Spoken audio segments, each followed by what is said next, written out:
Today we shall be taking a look at one of Magnus Carlsen's most beautiful checkmate ever. So this game was played in 2003 when Magnus was just 12 years old. And even at the age of 12, Magnus was swiftly making his way into the ranks of elite chess. Every single tournament, every single game, he was growing stronger and stronger.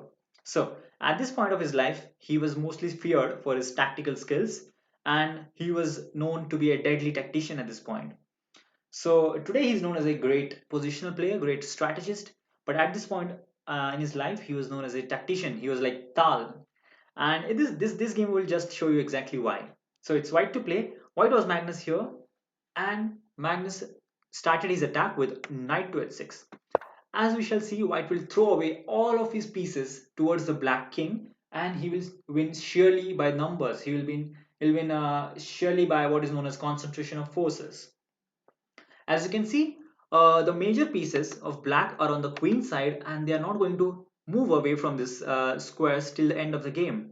And white, on the other hand, will attack with every single one of his piece. So, without any further, let's see what happens if this knight is taken. Basically, this will allow queen to enter the game, followed by something like f2, f4, and that will open up the position. So black decided not to take that knight and rather played knight to g5. This was quite a sensible move by black. It also threatens king takes on h6 as the knight is no longer defended.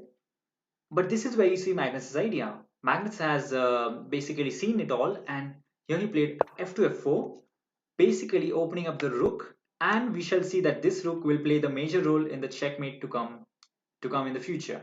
So f4 basically tears open the position.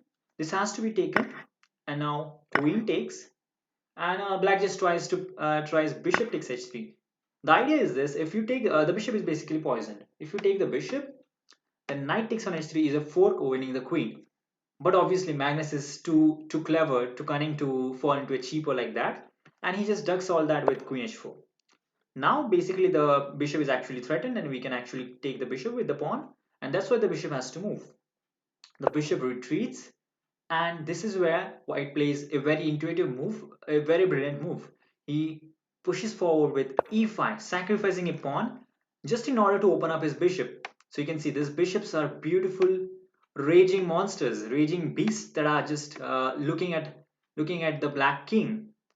And in this kind of position, it's the mobility of the pieces, it's the activity of the pieces that matters most, not a pawn, not a worthless pawn. And that's why if possible you should sacrifice more and more pawns just to open up lines. And basically when you have so many pieces around your king, for example, look at this knight, this queen, all of white's pieces are contributing in the attack, and there are so many attackers and only few pawns and a knight and a bishop defending the king. So basically we know that white is going to win sheerly by numbers. It's just a numbers game. We have so many attackers that we will win in the end. So you should not hesitate to sacrifice. And after e5, basically it has to be taken. So d takes. And here you see Magnus's idea. He plays knight to h5 check, throwing another piece into the fray. So first things first, let's see what happens if king takes on h6. This is basically a checkmate in 13 moves. It's a forced checkmate after knight takes. I can show you some. A token variation can go like this, and we just crash through.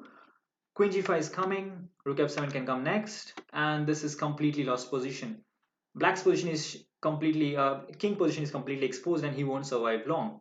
And that's why after knight to h5, black decided to avoid all of that and capture the knight on h5 instead. Now, just do not look at the right side of the screen where you can see the move, and try to find white's following move. It's white to play and win the game. Okay, I'm pretty sure you guys have cheated as you can already see the move on the right side of the screen. The move here that white plays is queen takes knight, sacrificing the queen in order to deliver a checkmate. This is taken, and now we have. Now you can see the bishops are. Pardon me. The bishops are raging monsters that have been opened up, and the rook has been opened up, and the knight on h6 is just laughing, and he knows what's coming. So rook to f7 check. If the king steps to h8, then we have rook takes h7. Again, the rook, bishop, and the knight are coordinating to give a checkmate. And if the king captures on h6, as happened in the game, then we have rook takes h7, checkmate. The bishop and the rook are beautifully coordinating together. So this was Magnus Carlsen's one of his most beautiful checkmates ever, and he played this game at the age of 12. And there are some really great lines in this, which I could not cover because they are too lengthy. But yes, this was a beautiful game. Uh, so hope you've enjoyed this great game by Magnus at age 12.